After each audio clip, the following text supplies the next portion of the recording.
Chers amis, oh, c'est grave. Ah, na kota lisabino. Jacques Yabula yeyo, depuis Tongo Yadelo, Batonyo Soba Kotuna, où est passé monsieur Jacques Yabula? Totikali na ba question mark depuis le matin. Depuis le matin, Tozo Kotuna, où est passé Jacques Yabula? Jacques Yabula est invisible. Et Jacques Yabula disparu. Awa, tout est confirmé. Maintenant, Tori Kolobake Félix et Tshisekedi, oui, il a peur de Katangé. Et je pense, Katangé Nangambo Nabango, il est temps, il y a pour accentuer sur cette pression pour chasser Félix et Tshisekedi. J'accepte encore une fois pour confirmer. Je confirme encore une fois que Bandeko Bakatangé la clé. Il y a libération, il y a République démocratique du Congo. Parce que depuis dénonciation et bandit, il y a Oyo Félix et Tshisekedi Azali Kosala na Bakatangé, Lelo Félix et Tshisekedi Akei ko manifester. Donc limite Oyo Azali na yango nangambo ya Katanga et richesse Oyo Azali ko yiba na Katanga Lelo et ko confirmer. Nangambo Félix et Tshisekedi bazali déjà kobanga. Et na moment nazali koloba na bino neko Jacques Yabula esika azali eyebani. Chers amis, Katanga est en alerte impossible. Na moment où ceux qui ont Katangé, ceux qui ont soutenu Félix et Tshisekedi, aux ali moto, aux ali mal vu. Bakoki koti kayo en pété. Donc l'issue où il y a neko Jacques Yabula ezali parce que na part na ye akei kotalisa ke Joseph Kabila neko Corneille nanga baza bandeko na biso. Ah tokomi kotuna sikoyo sort na ye examiner. Où est passé monsieur Jacques Yabula? Eza question oyo tokomi kotuna sikoyo na mobo toko. Ngambu moko ya Yabula eza kaka lobake Corneille nanga c'est notre frère, Kabila c'est notre frère. C'est quoi cette dictature, chers amis? C'est quoi cette dictature, chers amis? Bolongola ya modèle oyo bino bolobike asali lisumu oyo Yabula asali pour vous présenter. Wana komona na ba moment oyo babandi déjà ko ba détournement ni Yabula asala. Basali déjà koloba. Koluka déjà nakati na bango bazali déjà koluka. Ba raison nini o bakoya na yango po ba tie devant la justice.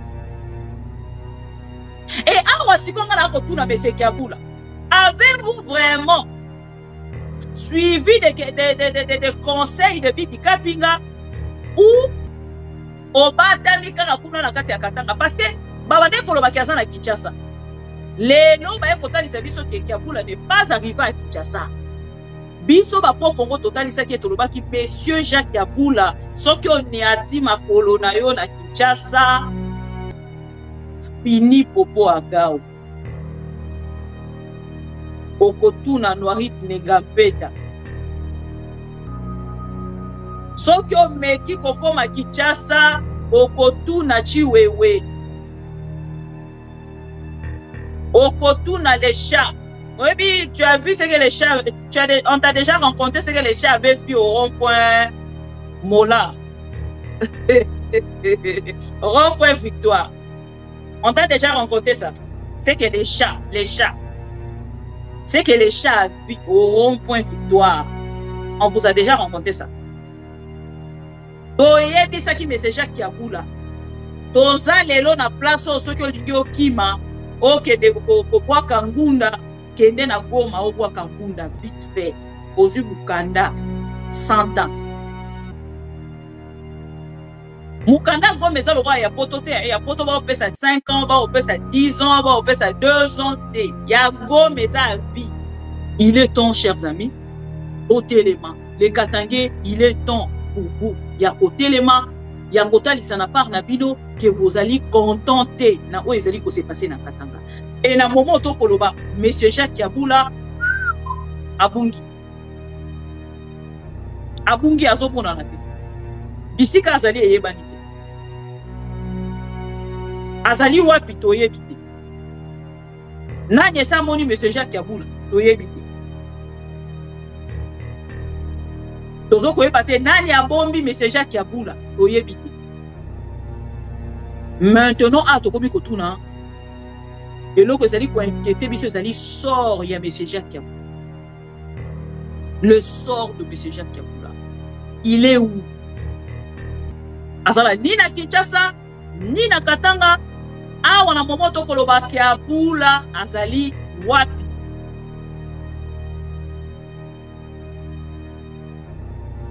Bona kaka Yabula lobby tokoki ko combattre nanga te, tokoki ko combattre Kabila te, baza bandeko na biso. Infraction na ye yango wana et c'est public.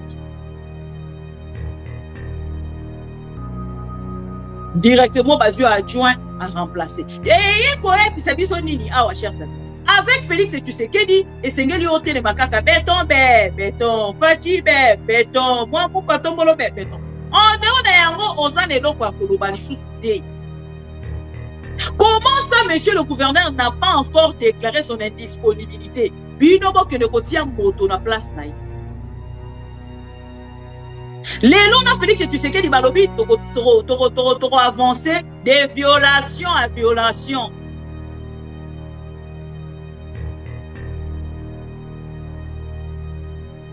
Comment va désigner un intérimaire automatique le quoi na machine à distributeur automatique. Aussi billet automatiquement et pesi au billet sous. Et ça y est une façon pour le bola qui a boulé. Ah wa question mon coca tozana yango où est Yabula? Babomi basali mabe basali nini?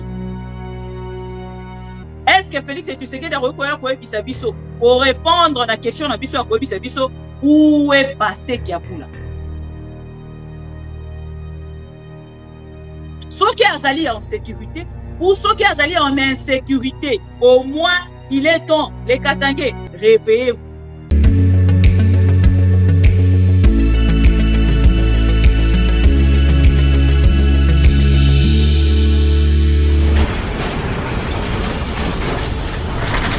Ma Mission TV, le miroir du monde. C'est la télévision des pro-Congo. C'est la plateforme de tous les patriotes avec les infos à temps réel.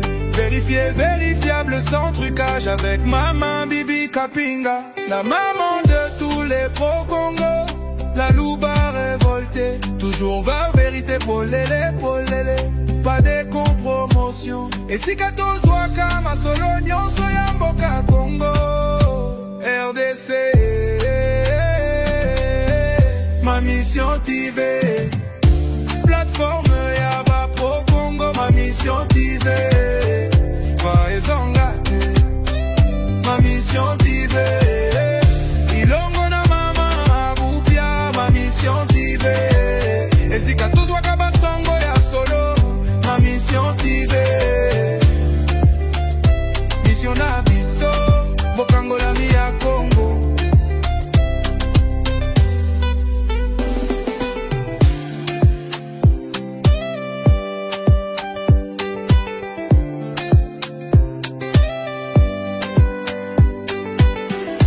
Mission na biso Bokangola mi ya Congo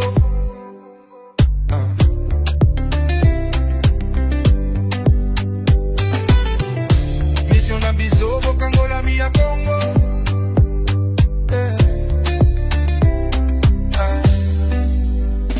Mission na biso Bokangola mi ya Congo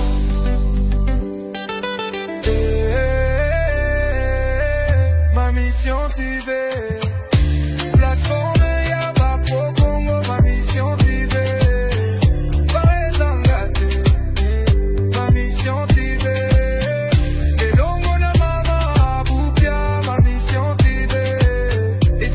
Kabasango ya solo Ma Mission TV Mission na biso Bokangola mi ya Congo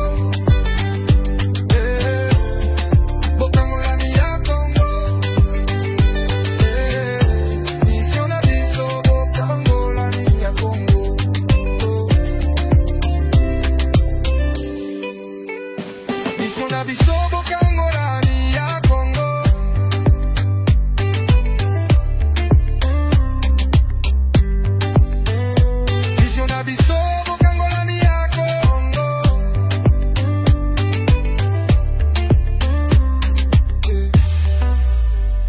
Mission na biso bokangola mi ya Congo.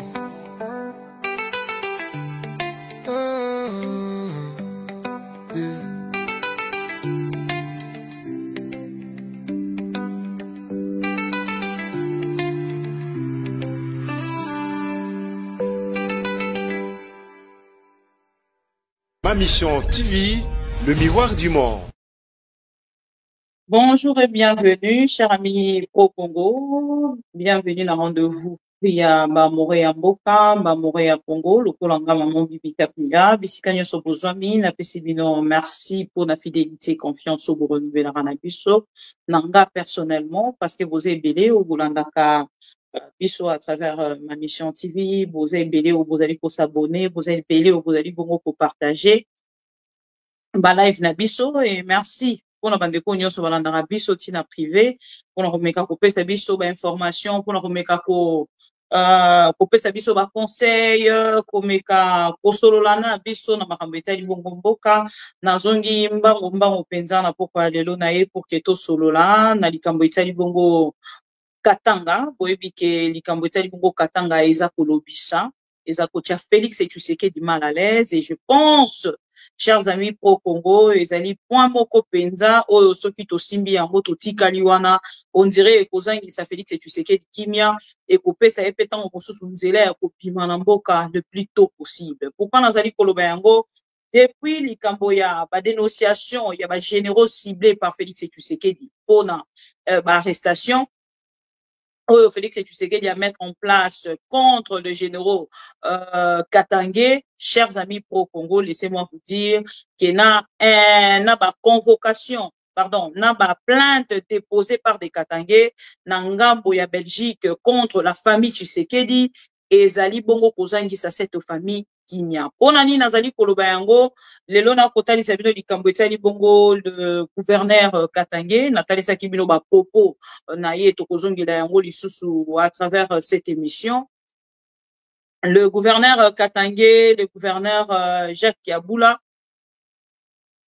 Nangambo na ye aketaki bongo mambadoa tokoya na yango na deuxième partie. Boti kangana on a lobela kaka likambo etali bongo Katanga parce que ezali urgent, parce que makambo grave uti bongo kosalema et ezali important to lobela yango tout de suite pour Nangambo Félix Tshisekedi bazali déjà kobanga Kiabula Katwe azalaki bongo invité Nangambo ya Kinshasa boyebi après ba propos na ye oyo asalaki na kobanda nano na ba propos ya ndeko Jacques Kiabula Katwe bokoyoka makambo Jacques Kiabula alobaki et na makambo Jacques Kiabula alobaki na kozonga pour que tozonga na ba commentaire oyo tosalaki déjà et to kozongela lisusu makambo ndeko Pero Loire alobaki et awa tout est confirmé maintenant toyi kolobaki Félix Tshisekedi oui il a peur de Katangé et je pense ba Katangé na ngambo na bango il est temps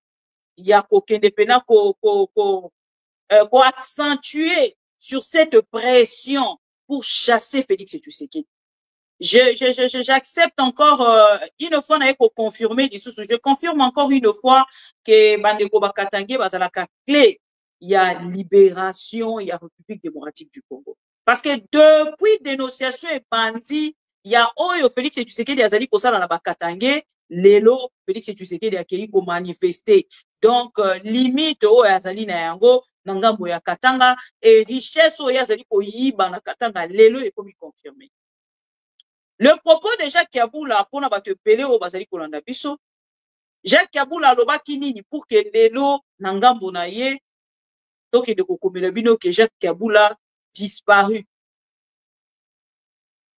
Chers amis pour Congo pour Hollande, à travers cette petite vidéo de 30 secondes, Bokoyoka, Jacques Kiabula Makambonini, Azaki Koloba, Alobaki yango pourquoi? Parce que lelo, Nangambo ya bato yi de pes, eza kosala bango esengo. Omona ke Jacques Kiabula, bisika ezali koyebana te, et la part na bango déjà bazalaki ko souhaiter depuis. Te un Katangé lokola Jacques Kiabula akamba bango te. Bokoyoka?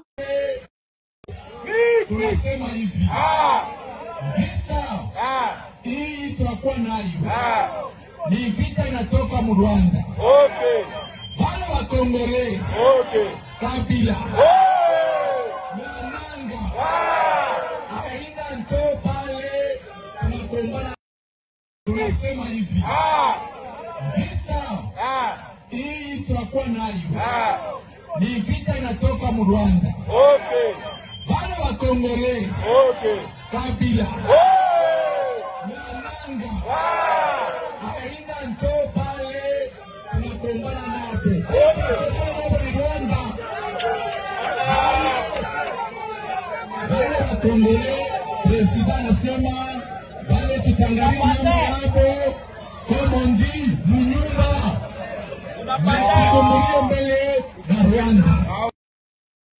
Voilà. Na makambo Jacques Kabula alobaki pona bandeko tongo musu balandaki biso te na départ ya sujet ya Jacques Kabula.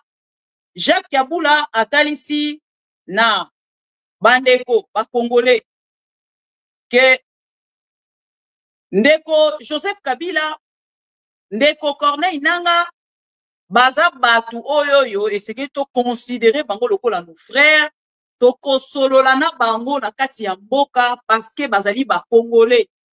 Makambo na biso na Corneille Nanga na Joseph Kabila kosolola ma awa parce que bazali ba ndeko na biso. Par contre, ba problème otoza na yango lelo eza ba problème euti Rwanda et nous avons le problème avec le Rwanda. C'est le Rwanda qui est comme notre ennemi et non Corneille Nanga na ndeko Joseph Kabila. Wana bazali bandeko na biso. Bandeko nanga juste cette déclaration et que ibongo na kocha ndeko Kabula na danger na koloba parce que tena momo nazali koloba na bino ndeko Jacques Kabula esika azali ebanité. Chers amis, Katanga est en alerte impossible. Na moment où ceux qui osali Katangé, ceux qui ont soutenu Félix et Tshisekedi, osali moto, osali mal vu. Bakoki kotika yo en pété. Je vous avais montré, diffusé la vidéo de Konabiso Pero Louara à travers ces caméras, à jouer biso liste des généraux ciblés. Et ici, je viens moi-même pour témoigner. Na ba kombo ya tangaki. Eza na kombo moko ya ba généraux. Eza na kombo moko ya général moko. Sa famille m'a appelé hier. Sa famille m'a contacté hier. On a koye bisanga ke maman bibi makambo yo de kopero loba ki tozwa ki yango en aventure. Et lelo non koloba na yo papa na biso ba uti kokanga ye bisika ba kei na ye toye. Et c'est un général Katangé. Donc l'issou yande ko Jacques Kabula ezali parce que na part na ye akei kotalisa ke Joseph Kabila ndeko Corneille Nanga baza bandeko na biso.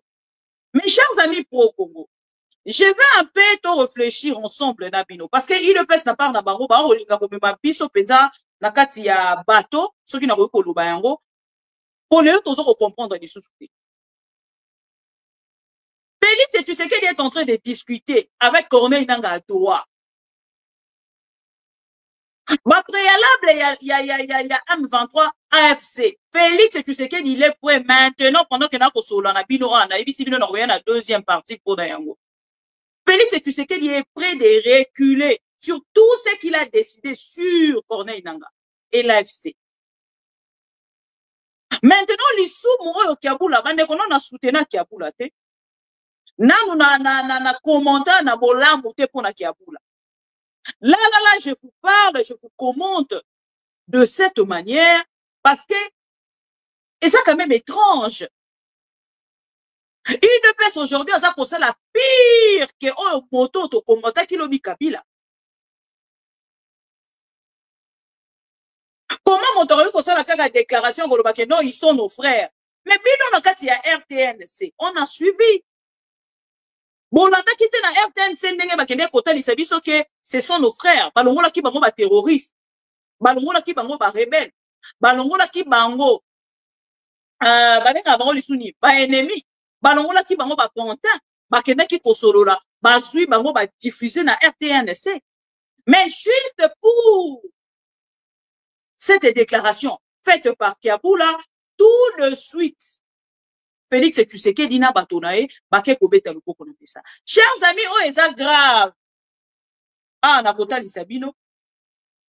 Jacques Kiabula yeyo, depuis Tongo ya Lelo, batonyo soba kotuna, où est passé monsieur Jacques Kiabula? Totikali na ba question mark depuis le matin. Depuis le matin, tozo kotuna, où est passé Jacques Kiabula? Jacques Kiabula est invisible. Et pendant ce temps, ça pour informer Bissopar de même voix que son fils Martin Kazembe a été officiellement notifié pour assumer son intérim, chers amis. Où allons-nous? Où est-ce que Félix amène le Congo? Congo est à Kokende Wapi, chers amis.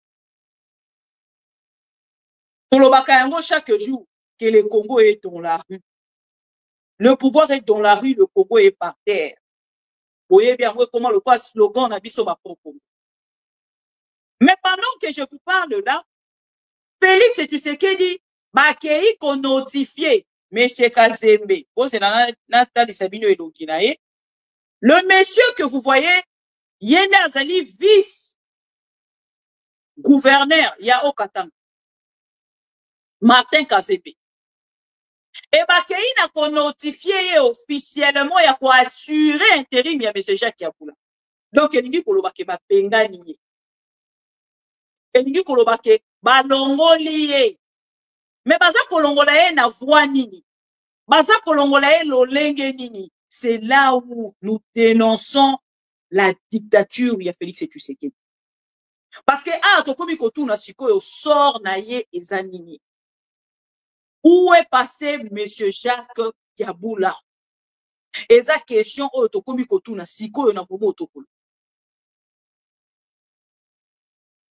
Ngambu moko ya Kiabula eza kaka lobake. Corneille Nanga, c'est notre frère. Kabila, c'est notre frère.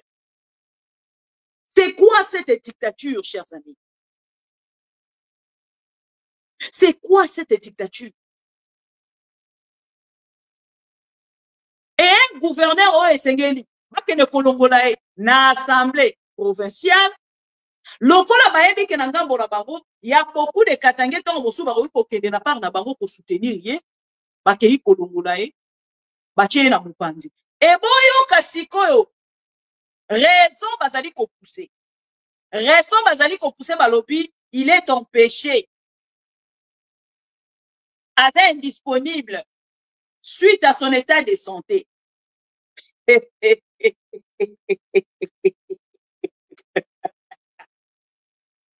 Chers amis, monsieur Jacques Kiabula m'a bénéficié depuis le 8 juillet. Le lot, ça, les quantièmes. Combien de jours déjà? 9, 10, 11, 12, 13, 14, 15, 16, 17, 18, 17. Donc, presque 10 jours. Depuis, ma bénéfice, monsieur Jacques Kiabula. Na Kinshasa. Monsieur Jacques Kiabula a tikali koko ma Kinshasa te. Et bango na part na bango, basali siko document officiel pour na kokweyisa Kiabula.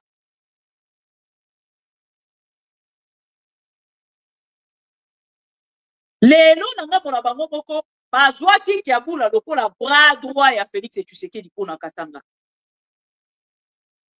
Lelo baye ko tchaye na se balobi ke Kiabula est un sorcier, Kiabula est un traître, Kiabula bazali ko traiter de tout le monde. Oye bisanga chers amis. Ata balobi ke bo ko mema mpoka ngo bo songisa yango tina ba année 1990.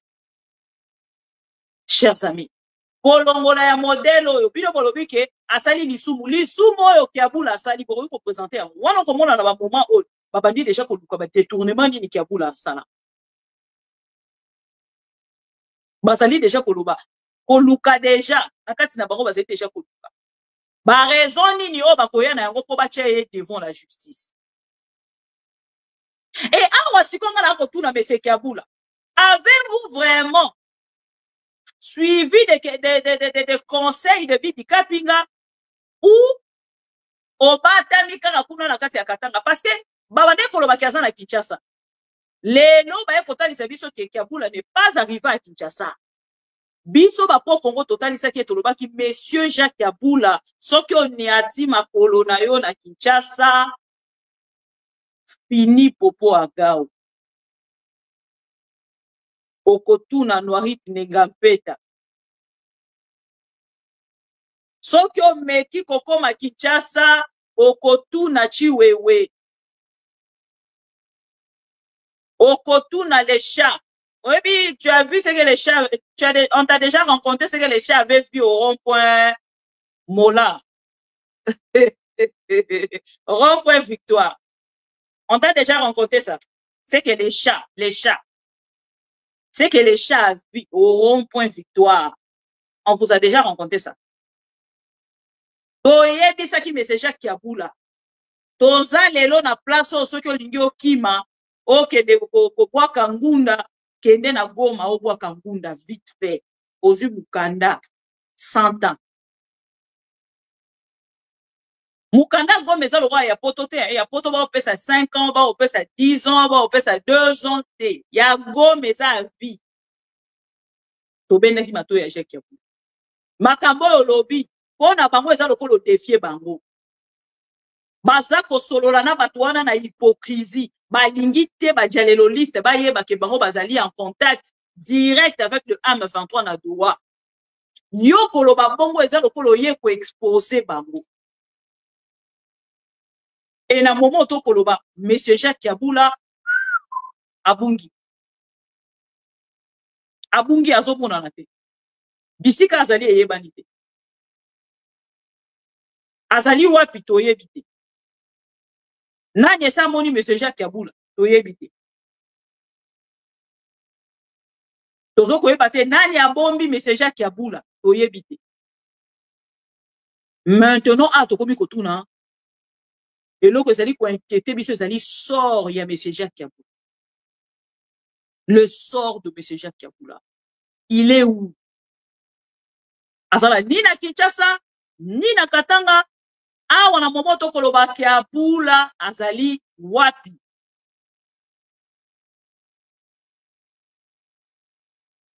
Ona kaka Kiabula lobby, tokoyi ko combattre nanga te, tokoyi ko combattre Kabila te, baza bandeko na biso. Infraction na ye yango wana et c'est public. Directement bazu adjoint à remplacer. Et ye koye bisa biso nini awa chers amis. Avec Félix Tshisekedi et Sengeli Otele Makaka, béton, Fati, béton, moi, pourquoi tombolo, béton. En dehors de yango, ozan et l'eau, quoi, kolobali sous-souté.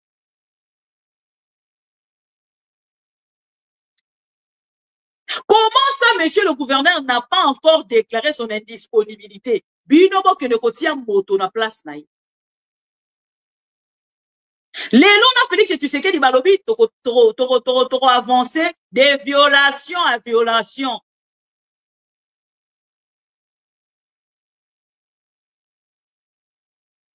Comment va désigner un intérimaire automatique le quoi na machine à distributeur automatique. Au billet automatiquement et pèse au billet moussous. Et ça y est une façon pour le Kiabula. Et awa kotali salolenge ba frustration et kobakisa ma popino kotali sabiso ke Kiabula est le plus populaire actuellement na kati ya Okatanga. Donc Félix matin midi soir azaka ko provoquer bakanda ba réaction akanda kaka de kabi nani Félix azaka ko provoquer.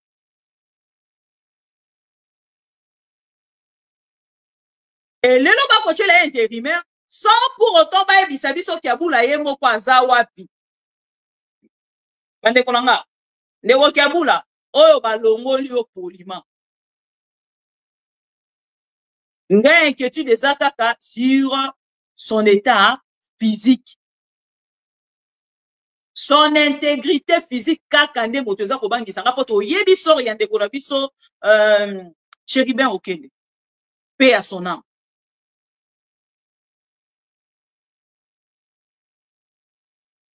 Awa question moko kaka tozana yango uwe Kiabula. Babomie basaliye mabe, basaliye nini? Est-ce que Félix Tshisekedi a koyebisa biso ko répondre à la question na biso koyebisa biso où est passé Kiabula? Ceux qui azali en sécurité ou ceux qui azali en insécurité, au moins il est temps, les Katangais, réveillez-vous. Il est temps parce que déjà Aba Kotalisa Kiabula balobolié. Désigner déjà un intérimaire, il dit que Kabula n'est plus gouverneur, il y a au Katanga. Et Kotambo la bongo le kola bona moisio ya remplaçaka Mouyesh Manguez Mans. Bako continuer le lenge wana jusqu'à quand, je ne sais pas. Il est temps, chers amis, au téléma. Les Katangais, il est temps pour vous. Il y a au téléma, il y a Kota Lissana par Nabino, que vous allez contenter. Na o ezali ko se passer na Katanga. Chers amis, wana ezali bouquet à autre Ukoduba, pour na o Italie, de Koja Kiabula. Donc, ici, qu'on a perquisition au baquet Kosala Nanda pour Joseph Kabila. J'aimerais aussi mettre une petite vidéo, il y a Joseph Kabila, pour que aider Bandeko Nyoso Batala Rabiso, va comprendre que Tolongwe na point 1, Toké na point 2. Voilà, je vais mettre cette photo. Joseph Kabila, depuis ta Kenan Goma, depuis ta sala discours, qu'il maîtrise l'armée congolaise. Chers amis, Félix Tshisekedi ala la Kalisou Kimiate. Depuis Kabila Lobake, c'est lui qui a formé l'armée congolaise. Félix Tshisekedi ala la Kalisou Kimiate.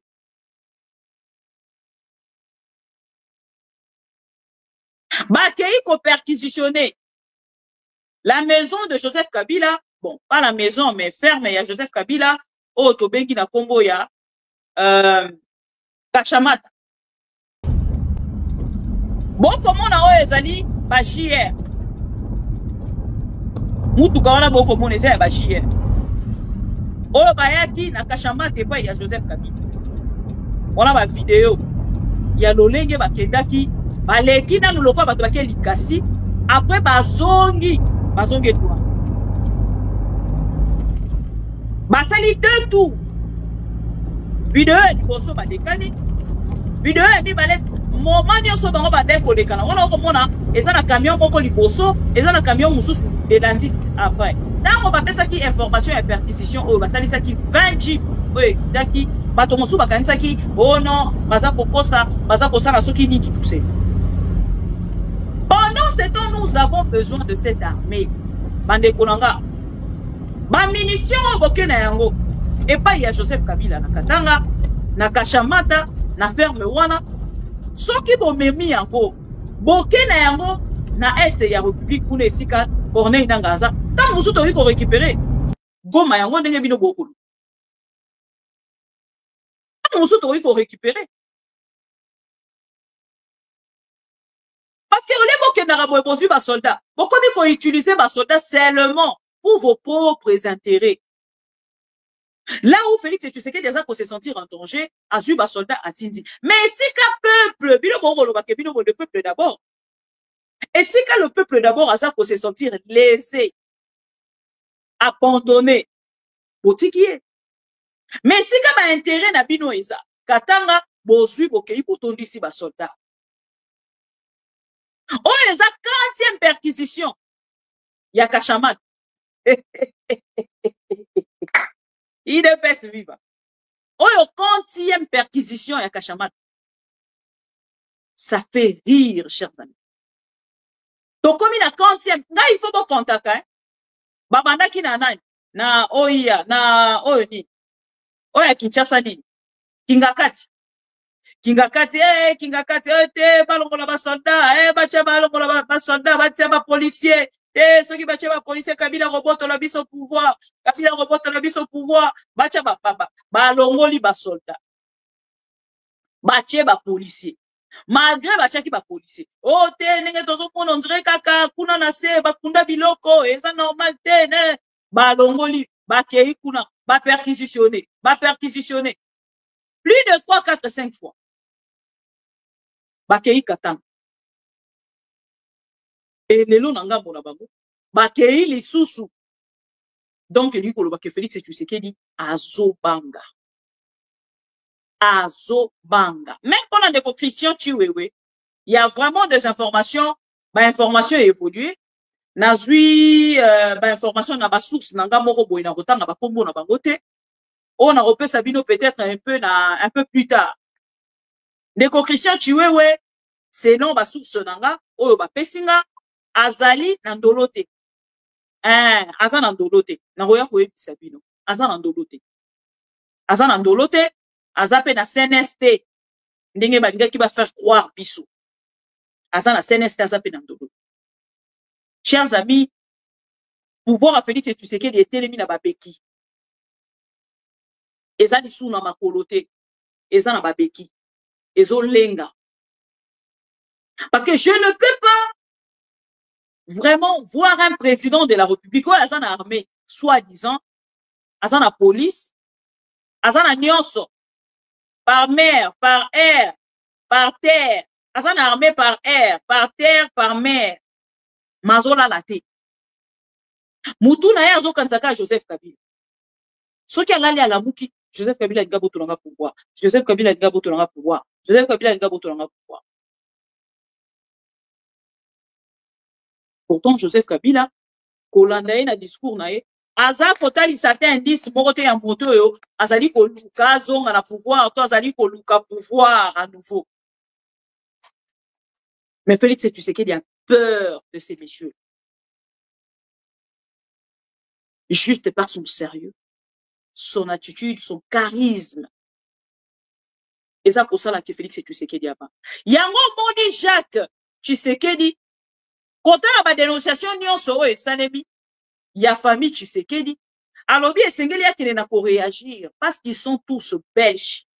Bandeko Roger Tshisekedi na yebisaki bino ke commissionnaire na bango ayaki ko dénoncer na tielaki bino vidéo ya commissionnaire ya Roger Tshisekedi ayaki ko dénoncer awa basombi immeuble ya 10 niveaux immeuble Sabena. Oui bi immeuble wana non bandeko nyonso bovanda na Kinshasa bobumela ata bandeko babima immeuble Sabena congolais nyonso ayebi yango congolais nyonso ayebi esika ezala et immeuble Sabena Roger Tshisekedi moto uti kosopa yango commissionnaire na bango ba détourner mbongo na ye 1 million soki 200 1 million 200 ba détourner yango mbongo na ye ya commission ba pesi ye yango lokola bango baza famille présidentielle babotoli mbongo wana baboyi kopesa ye yango et ye pe na part na ye alobi akotika te a préféré que d'exil ma continuer ko dénoncer cette famille et ndenge azali wana na yebisi bino azali patrimoine de ces garçons là. C'est une façon de parler pour vous dire que nous devons lui protéger parce que ye muto kopesa biso liste ya bandako nyonso Félix Tshisekedi asomi na Kinshasa to pe ba famille na ye asomi na Kinshasa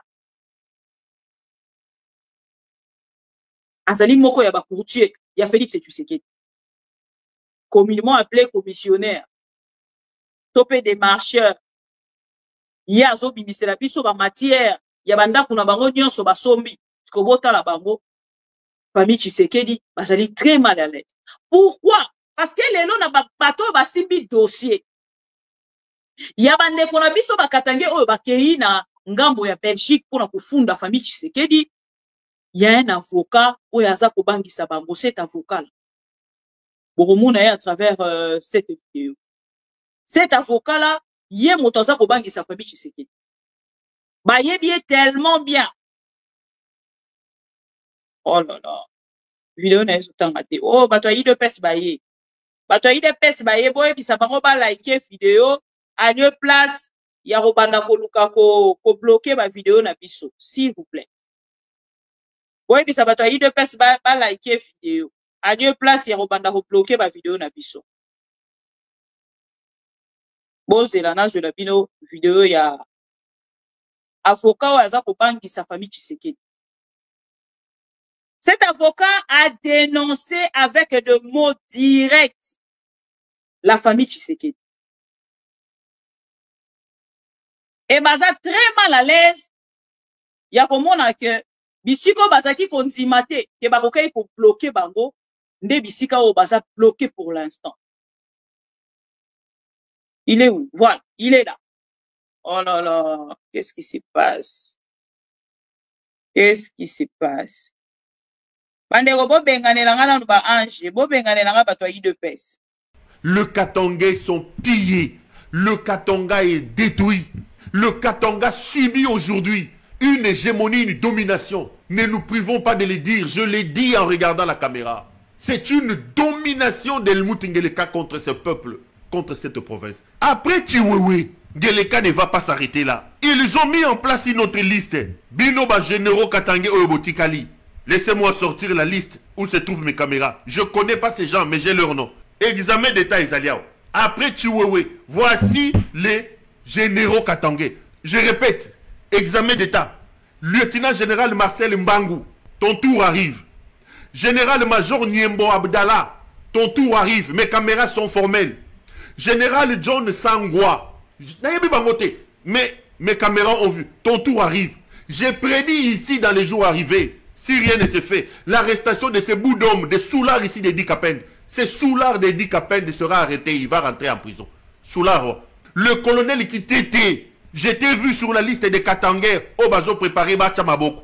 Colonel Simon Koulou, Okoliama, Nayebiyote, je vais vous sauver la vie. Colonel Jimmy Goya, Okokangama. Colonel Alain Tot et Likemb. Mes caméras t'ont vu sur la liste. Colonel Alain Tot et Likemb. Colonel Pekos, colonel Luamba. Napesi 10 Ilelo. Binowana. Lieutenant général Marcel Mbangu. Général-major Niembo Abdallah. Général John Sangwa. Général Dikapend, les bouts d'hommes de Dikapend, les soulards là. Colonel Kitete. Colonel Simon Koulou. Colonel Jimmy Ngoya. Colonel Alain Toti Elikemb. Colonel Pekos. Colonel Luamba. Commencez à faire vos bagages. Commencez à faire vos bagages. Ngeleka est sur le point de vous arrêter. On va vous éliminer. Bozami Balito Bozabasi. Comment des militaires déjà formés, vous pouvez laisser que ces civils vous arrêtent? Comment vous ne pouvez pas vous réveiller? C'est quel militaire vous êtes? Bozabasi to Bozami Bali. Bino. Bakatangé Oyo. En train de pleurer. Il tue les militaires katangais. Il tue les militaires katangais. Examen d'État Yangowan. Et moi, je suis heureux qu'on vous arrête. Je ne viendrai plus plaider pour vous. Qu'on vous arrête. Après Chiwewe, j'ai publié la liste de mes caméras. La liste est là. Coupez, envoyez ça au Katangais. Bokangama Boko, Bossa les côté. Ces types vont vous arrêter comme des chenilles, les uns après les autres. Boza ba bololé, ba généraux Katangais, ba militaires Katangais. Je répète, je vous choque, Boza ba bololé. Boza ba namibali andenge nini. Voilà. Bolandi, wana ezali liste et examen d'État. Ndenge ba sepelo bazo benga ngo ya ondeko pero Loire apesa kibiso. Sikoyo bolanda dossier oyo ya koyebisa bino ke ba généraux ciblés par Félix Tshisekedi pona kokanga bango lelo ekomi vraiment toyo ba confirmer. Montoro koya lisusu ta lobake oh non baza kokosela incitation à la haine sokini eza lisusu te, c'est confirmé. C'est confirmé parce que na liste on a pu voir tangi il y a un général famille na ye benginga lobby na rappelé bino lisusu na ute ko bisa bino ngo na début na ye bisi bino ngo lisusu siko na kotanga kombo na ye tout à l'heure. Ba rappeler nga ba bisi nga ba lobby maman bibi s'il te plaît est-ce que koki ko dénoncer te parce que ti siko to yebe sika papa na biso ba ke na été Félix azo banga. En fait, nga opanga Félix Tshisekedi c'est qui saranga. Po bango ba lo ba ke ba na pouvoir. Il de pèse zo kumisa ke za na pouvoir fatiti 50 ans. Na 50 ans ceux qui 50 ans pouvoir en gros ceux qui 100 ans ya pouvoir. Ti na ti oh reprise na Yesu. Borosa na ngoka boye. Passer à pouvoir borosa na ngona Yesu ka boye. Na robanga o ti boko na 50 ans boro kanga combien de personnes? Si vous avez 50 ans, vous avez combien de personnes? Chers amis, cet avocat, yé moto azali ko bangi sa famille Tshisekedi. Yé moto a poussé ti au mona. Jacques Tshisekedi a que de réagir. Maké ko réagir, ba ko accuser famille, 9 membres de la famille, mais Jacques Yabou Jacques Yaboula. Vous comprenez Jacques Yaboula. Mais Jacques Tshisekedi aza koya ko se défendre en individualité. Et comme le problème il y a sauve qui peut. Moto na moto qui de se défendre. Moi je défends mes intérêts. Jacques Tshisekedi qui ko défendre mes intérêts. Moto na de nationalité na e a qui de défendre mes intérêts. Jacques Tshisekedi a lobby yé makambouana ayebi angote tout ça et tout makambonya nyo se infondé mais awa to retourna Jacques Tshisekedi soki réellement okolinga peuple congolais ayoka yo il faut ya koyebisa biso osala ka mosala ya ba mine ou pas osala ba carré minier ou pas katango sombi mapangu ou pas bomondenge bokangami nanu kutu bokei devant justice était mais kaka information au bandeko ba congolais ba pesi et Tchébino déjà par terre on a koyebisa bino et après le pouvoir bokokende wapi eza question o esengeli bo banda komituna tout de suite boyoka avocat. Il s'avère que en examinant le dossier, je me suis rendu compte qu'en réalité plusieurs personnes qui participaient à la prédation sont de la nationalité de mon propre pays, la Belgique. Et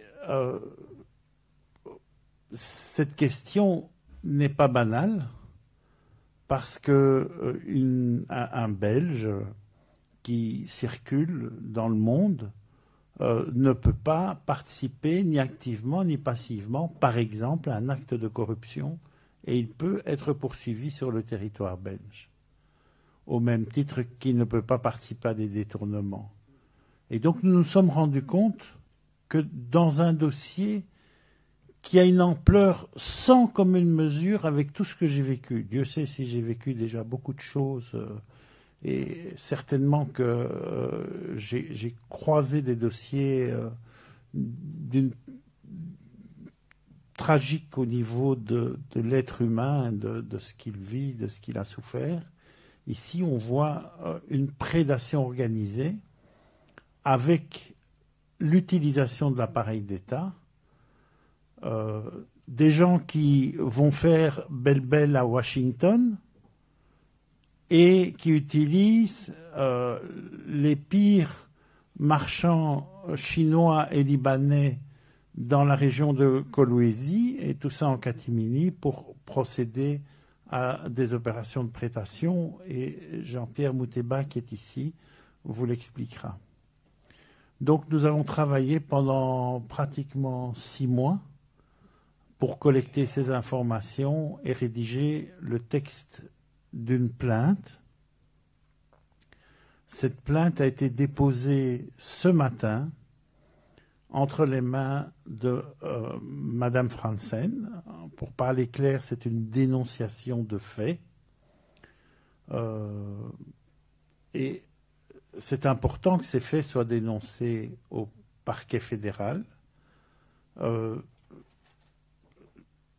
Ces personnes qui sont visées par cette dénonciation bénéficient bien entendu de la présomption d'innocence, mais en même temps, elles doivent rendre des comptes.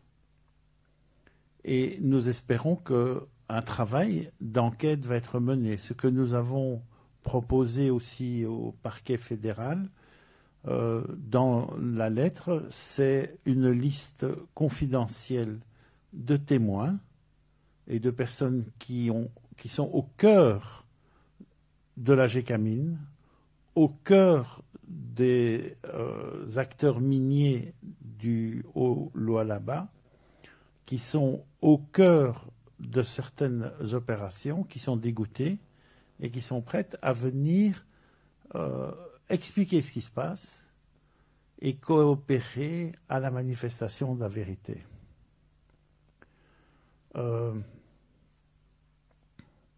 derrière ça, vous pouvez vous poser la question de la motivation de ce qui se passe. Je vous avoue que le débat, savoir qui demain va gouverner le Congo, qui va rester au pouvoir, ne m'intéresse pas. La seule chose qui m'intéresse et qui est pour moi la question majeure, c'est les hommes et les femmes humbles, modestes, dans les villages, dans les mines, les orpailleurs, les artisans, les travailleurs du quotidien, qui sont méprisés aujourd'hui. Ces hommes et ces femmes ont le... Voilà. Bolandi, Boyoki, M. Bernard, Boyoki, Maître Bernard, et il de bes baluka qui babandi bakadiosha, babandi ba information moko a lokuta, nengeni barokende ko étouffer yango, tina suka na yango ici. Donc, justice belge. C'est ça cause la Félix et tu sais qu'il y a sa famille. Pour na koya ko répondre na ba accusation, oyo, mouvement, citoyen, société civile, oh nangambo la bango, et qui est bon la ko dénoncer ndeko Félix et tu sais qu'il y a sa famille. Et awa, na ebisi bino Jacques et tu sais qu'il dit, aza le seul, oh akei na part na ye, pour réagir, na titre individuel.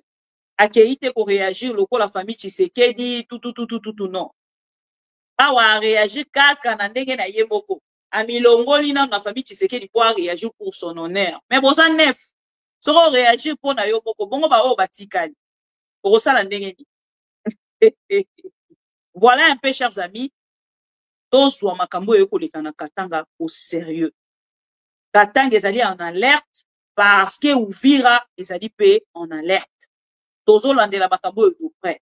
Makambo ya doa tokoya na yango na deuxième partie. Et sengela kitokene na likambo ya ndeko Jacques Yabula, na likambo ya perquisition ya Kashamata, bakei babaluki na Kashamata ti babimi bazui eloko te. Ko bandeko na moni ndeko moko atuni commentaire awa, basali siko nini ya Kashamata. Eloko te. Bakendaki ka babaluki balukaki ndenge nyonso pona ke bakende ko tia ba poser ba arme kuna, bakende ko loba ke omoni bazaki na ba arme bandeko linga basala coup d'état. Malheureusement bazui possibilité à kosala yango te. Vigilance ezalaki makasi na kati ya ferme, bato nyonso bazaki wana bameki kotia ba caméra ba filmer bango si bakei na ebité soki ba kozonga lisusu, mais baza toujours aux alentours ya ferme Kashamata. Bakendaki na bato bazaki na tenue, na bato bazaki en tenue civile, bakendaki kuna pona koluka kotia moi kobangisa bandeko nyonso bazali wa. Et bato nyonso bazali na Katanga si ba comprendre l'objectif ya Félix Tshisekedi, ezali ko kotisa peur na kati ya bandeko ba Katanga, ezali ko talisa ko kotisa ko banga na bandeko nyonso pour que ba se révolter. En fait, l'objectif ya Félix Tshisekedi alingi a étouffer ou ezali révolte ya ba Katanga. Les Katangais sont déterminés et décidés ya kokende ko se révolter contre Félix Tshisekedi. Et autrement, et Bolandi yango bandi déjà na monoko ya Kiabula. Et Kiabula ba présenter ki biso comme les populaires, lelo Kiabula yo na ba tie na porte, ba remplacer par Kazembe. Donc ngi koloba ke lobby to après lobby, biso na bino misu na biso bo ka place na orienter miso na bino na matoi na bino. Objectif Katanga, Uvira na voilà, Katanga, Uvira nde objectif na biso. Matoi na biso mikolo evandi na Katanga, Uvira. Katanga, Uvira. Bisiko ezosangisa Félix Tshisekedi kimia na badia lelo liste. Bomona kiti gouvernement congolais yeboko ayeki ko dénoncer ngo. Pourquoi? Parce que Uvira eza verrou ya suka o etikali po bakota o Katanga. Soki bakoti kaka Katanga esili pouvoir à Félix Tshisekedi ici.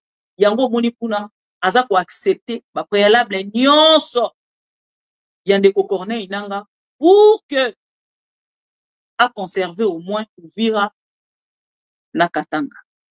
Cher Katangé, j'espère que na part na bino bozo ko telema, bozo ko fungola miso, bolo na kati ya corruption ya ba 100 $, 200 $, 300 $. Soki borotele na kati ya ba comment on appelle na kati ya ba corruption wana o bandeko nanga baluba ba ko ya kosala bino boko se retrouver na eloko lisusu te na kati ya katanga ba kosilisa bomengo na bino nyonso naza mutu moko nazolinga na seka en fait na yete so boko accompagner nga mpona koseka ye nako sisa video te sans pourtant na seka ye. Chers amis, nazolinga na seka le VPM. Jacquemain Chabani. Jacquemain Chabani, tango natali ba video, lelo nazwi sous ba temps ya kotala ba video ya Jacquemain Chabani. Natali tali ba video ya Jacquemain Chabani. Et puis c'est nga suposa kusika. Yango na vie, il faut pas kolobaka mingi. Il faut pas kolobaka mingi. Et nazobi tout na soki Jacquemain Chabani akozonga lisusu na ba dénonciation parce que lelo oza en face, ya Corneille Nanga, oza en face. Il y a Vincent Biruta, ou Azali Rwandais. Donc, le long, vous avez le temps. Il y a pour tout, na bango, ba question. Il y a ba dénonciation, il y a ça dans la télévision. On s'en a ngoli bosso na bango. Et on des alliés parmi biloko yo, ou ça pour retenir, en fait, attention, nanga. Pour dénoncer tellement mis. Bon, ça, pour insister, le loko, ça peuple congolais.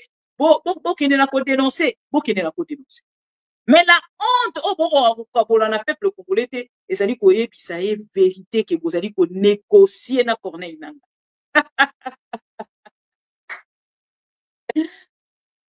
Soni au bon ko partager la ba dialéloliste était eza ko yebisa bango que vous êtes réellement avec Corneille Nanga et vous gardez silence. Pour que humilier binoté. Boye bisa peuple congolais vérité na moni pe moko na bango na Zakari Baba sazolela Zakari Baba sazolela ni ozolela ni il est interdit de pleurer, c'est interdit de pleurer. Yo lo baki na biso ki eza pouvoir na bino aluba bozo ko soutenir Fachi za mwana mboka aza mwana ki. Oh, mais bino na bino bana kini bozo ko kamba siko boko mo lela ni ozo lela ni Zakari tango to bana kotalisa na Zakari lelo makambo nyonso ozo sala lobi ko rattraper ko kanga ona kingo obande ko ntimate lelo komi kolela bande ko na moni video moko ya Zakari azo lela boka Zakari ndenga azo lela azolela nini ngana za na besoin mutu moko yebisanga Zakari azolela nini. Pourquoi Zakari sengeli ya lela oyo azali moko ya bato akumisaki pouvoir a Félix Tshisekedi alobaki penza ye aza vraiment na attaque aza 8 ya pouvoir so ezaka nini attaque ezaka nini attaquant azaka nani 8 to 9 ezaka 8 to 9 moto azaka na attaque ezaka 8 non 9 non ezaka nini 8 to 9 abosena ezaka 8 to 9 Zakari Baba satelemaki alobi ye aza wana lokola attaquant 9 aza 9 ya Félix Tshisekedi moto nyonso akotelema ye akofrape moto nyonso akotelema ye akofrape lelo Zakari akomi kolela Zakari ozolela nini nano leli te biso toza ko dénoncer un pouvoir oza ko semer terreur na peuple congolais. Oh lelo ezangisi peuple congolais ba kimia ya ye moko pona ko dénoncer o ezali intérêt na ye. O ezali volé détourné par le pouvoir de Félix Tshisekedi. Yo telemi au lobby, yo ezali attaquant. Moto nyoso ko dénoncer pouvoir de Félix Tshisekedi yo côté de mina. O koma ki zak nani ndeko ya mobali o nani. Sankara ya pouvoir à Félix Tshisekedi. Depuis toyeba Zakari Baba sakendara de 140 sakara. Des 140 sakara, des 140 sakara. Nanu to mona ena ba valeur te. Nanu to mona ena ba biloko peuple congolais ko retenir te. Passage ya ndeko Zakari Baba c'est lobby. Ce qui to tuni peuple congolais. Passage Yandeko Zakari Bababa se pour retenir Nini. Qui va me répondre à cette question? Congolais Nini a pour répondre à Bisso Lelo. Passage Yandeko Zakari Bababa se. Nana télévision, nana politique, to zui Nini, to retenir Nini na passage na. Congolais Nini a eu côté les mapeza pessibiso. Moi, une partie de valeur que Zakari Bababa soit partagée avec les Congolais. Donc, on soit tant mon côté. Mais alingi babengaye les mots là, alingi babengaye l'historien, naïmi ça ramande quoi y peine. Ceux qui bolingi crédibilité y peine. Et gardez-y jusqu'à quand je ne sais pas, c'est le moment. Il y a pour dénoncer ces messieurs-là, il y a pour le baki atanga kunate. Parce que ça, la cassone, il y a UPN. Les lots, Zakara, comme il copundi ça. Moko ya bango, la kati ya, oro c'est là, puis mango, en fait, ngane na zota le lango, aza penza na besoin comme maintenant, nous penza ta la moine kati kati, pour que na ko commenter au vrai sens yamu. So na bien commenter siko, bat mususu bakoloba mama bibi tout na lingi pena film mango comme ata na moine ba kati kati. Pour que ngana ya siko. Na rochela bino une petite vidéo ya Zakara za kolela. Oyoka. Nga misamo bulu na Kasai Orient, na Kasai Central. Jacquemin nga misamo bulu na Kasai Central, Jacquemin. Alinga misamo bulu na Kasai Central. Les assemblées provinciales, M. Jacquemin Chabani, ne sont pas sous tutelle, il y a ministre intérieur. Jamais. Parce que, na mono komeli batumoko boye opesi bango autorisation de sortie. En vertu de quoi? Sur le plan administratif, aux juristes le Kwangai. Encore que aux praticiens, moi je suis théoricien. En vertu de quoi? Un député provincial qui sort n'a pas qui sort d'abord, yo pour ça en tant que ministre national, vice-premier ministre chargé de l'intérieur. Yo fait sa autorisation on a ba gouverneur, na ba to ba entité décentralisée. On peut ça ngai député autorisation au Bima Congo te da ebani na même. Seul mutu a kopekisanga na Bima Congo za parquet. Seul mutu a kopekisanga, seule institution et kopekisanga na Bima Congo za parquet. Si j'ai un problème au parquet, si j'ai un problème de justice, et que je craindre qu'on fuite dans là, on peut parler d'autorisation de sortie. Vous établissez, Jacquemin Chabani est vraiment un cabinet, on a bien beau fonctionner. Vous établissez un ordre de mission pour un député qui rentre à Kananga. Tant qu'il y a Kananga, il y a Kishasa. Il y a une autorisation de sortie. Talaga makambo bozo sala ba erreur juridique ya pamba o ya ofin sabi solo kutora makambo belé tala ba négociation doa ozo na nguna minene okyo kota makambo buzoba.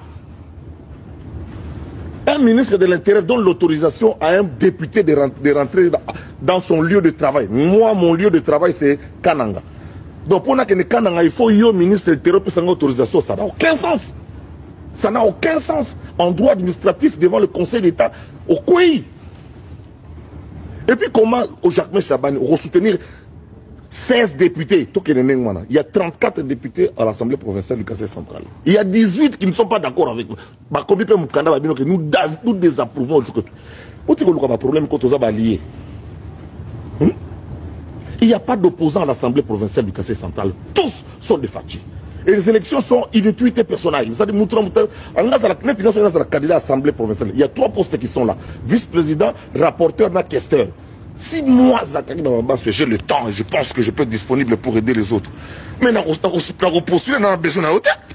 Pour le Nord Kivu, et puis on gouverneur à Kasai. Jacquemin Chabani, il Fifi Masuko bloqué na King. Lelo, on bloqué donc gouverneur pena ya là bloqué na King. Jacquemin Chabani, on bloqué pena gouverneur. Au bien si gouverneur à Kasai central, donc Kasai central comme on Ndembo, ya Batutu. Au bien si gouverneur à Kasai central, aucun a doa, donc ça c'est du désordre. Tout ça pour un problème d'intérêt. Quel intérêt y a-t-il aujourd'hui au VPM? A-t-il le VPM aujourd'hui de l'intérieur d'aller bloquer un gouverneur du Kasai central? Nous on a déjà compris. Les travaux n'avancent pas, la surfacturation. Il y a des cabinets d'avocats dans lesquels certaines autorités sont impliquées. Vous voulez protéger ça au détriment des promesses du président de la République. Et vous voulez compter sur quelqu'un comme moi de venir m'associer à cette mafia? Jamais de la vie. Jacquemin Chabani, il n'y a pas de problème de sécurité au Kasaï central, il n'y a pas de problème de troubles d'ordre public au Kasaï central. C'est au Nord Kivu, là où on a élu le Kolanga. Parce qu'on a élu le Kolanga. Dans Nord Kivu, c'est là où il y a des problèmes de sécurité. Au Nord Kivu, c'est là où il y a des problèmes d'ordre public. Au Kasaï central, il n'y a pas de problème d'ordre public. Il y a pas... Tu te mêles un peu trop de cette... Bimana Makambo Kasaï central. Jacques Chabani, Bimana Makambo Kasaï central, Mbokeza Mounene Sala Makambo.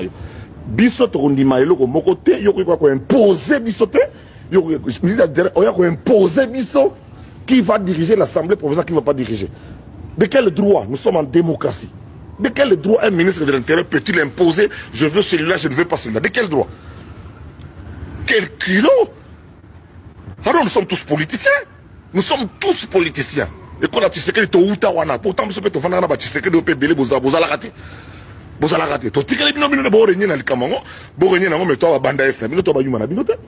Jacques Chabani, bima na makambo Kasaï central, Osana Boussale, Bélan ministre de l'Intérieur, bima na makambo ya Kasaï central, bima, surtout en ce qui concerne les députés.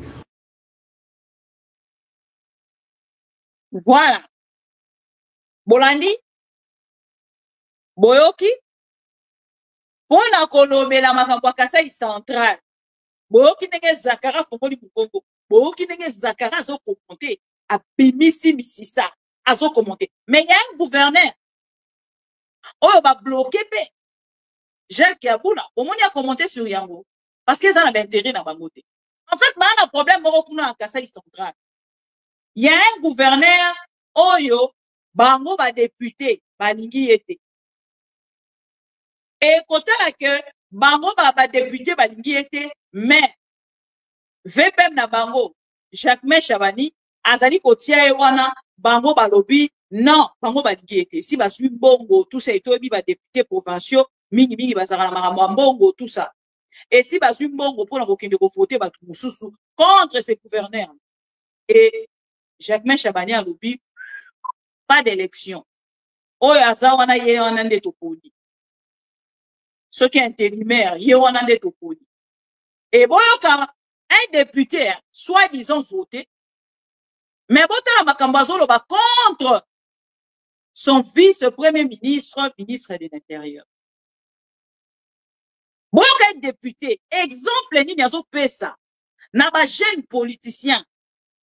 Oh, baza kokende lelo kokota, ba jeune congolais, ou ba jeune étudiant. Oh, baza kokende kokota lelo na kati ya politique. Éducation, nini oke kopesa bango. Message, nini oke kopesa bango. C'est triste, chers amis. Dans ceux qui t'ont télémi les lotés, nous t'avons télémi lobby pour n'importe quoi. Chers amis congolais, bango la bango bakomi ko bunda, bango la bango bakomi ko lela, na yoki pe kuna, comment il s'appelle? Kabuya zole la pe kuna na parti na bango. Toujours na kombo ya nani? Ya Jacques Chabani. Bango nyonso bakomi ko lela na kombo ya Jacques Chabani parce que ba députés provinciaux, ba assemblée provinciale, nde esala ka mbongo na bango, nde esala ka vie na bango. Nous, on continue. Au sein de mon salon, tout ça, le rapport n'a pas pu s'arrêter. Nous allons continuer ce que nous faisons. Déjà, sous il y a soutien, sous l'impulsion, il y a pro Congo, on continue pour ça. Sous votre soutien, on continue pour ça dans mon salon, tout ça là déjà. Na bolingo botali sarabiso na soutien au bobela rabiso financièrement moralement nyonso bopé sarabiso. Donc voilà cher Congo yango nazaki na bino pour repartager na bino lelo vie à Kiabula est en danger. Kiabula est en danger. Est-ce que Kiabula est en route pour Goma? Et ça va question autour tuna. Est-ce que Kiabula a été exécuté par Félix Tshisekedi et son pouvoir? Et ça va question autour tuna. Tout ça n'a pas réponse na yangote.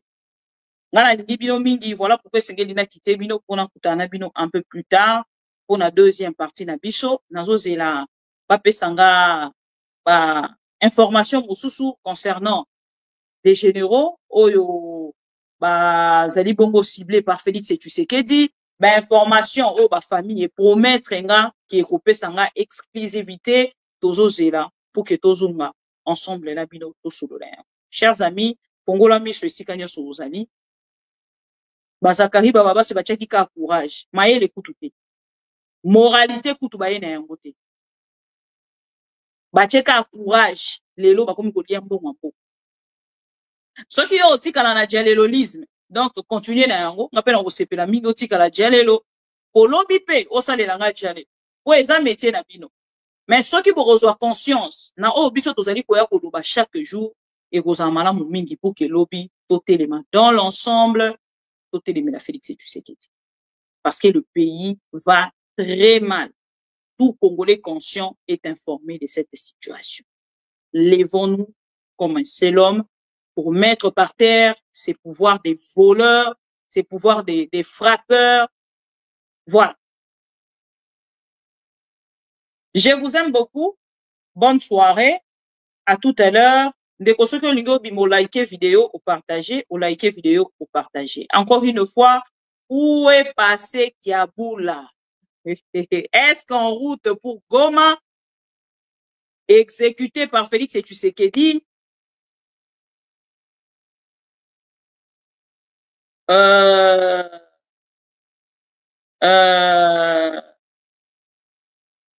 ou arrêté? Nalingi bino mingi, nalingi commentaire na souki nangate. Merci beaucoup. Merci. Alain Essanga, merci beaucoup. Pour Congo JT 550. Paul Dio, Mathieu Mpunge.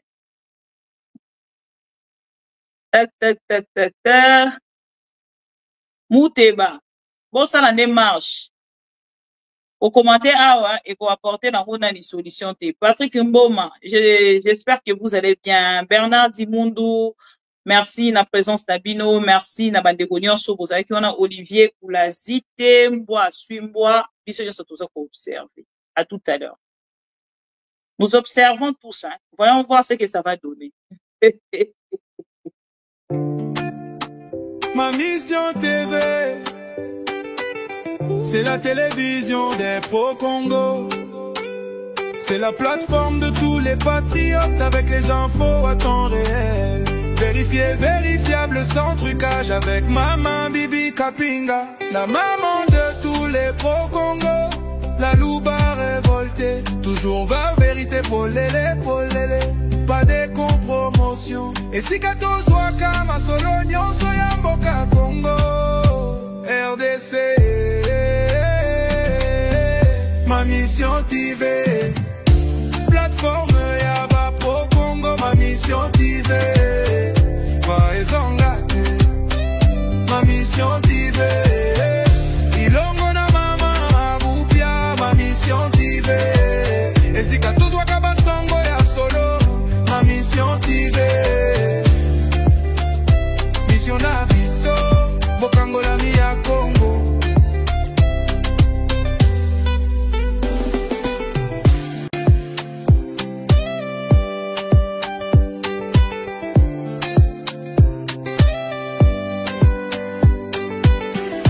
Mission na biso, bokango la mi ya Congo.